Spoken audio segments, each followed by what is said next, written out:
بلوچستان کے شہر تربت میں اوست ویلفیئر آرگنائزیشن بلوچستان کے زیر اہتمام اوست روہیل بلوچ فنڈ کے سلسلے میں سویٹ ہوم میں پروگرام منعقد ہوا۔ پروگرام میں اوست روہیل بلوچ فنڈ کے تحت اسپیشل پرسن میں ویل چیئر اور ٹرائی سائیکل کی تقسیم کی گئی۔ پروگرام میں مختلف طبقہ فکر کی افراد نے شرکت کی۔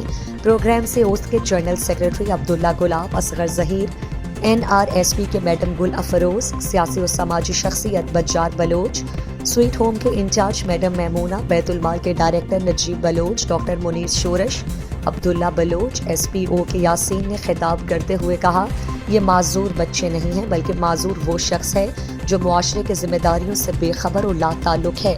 انہوں نے کہا کہ بلوچستان کو کینسر زدہ اور منشیات کے عادی بنایا گیا ہے جو ایک بڑا بیماری ہے۔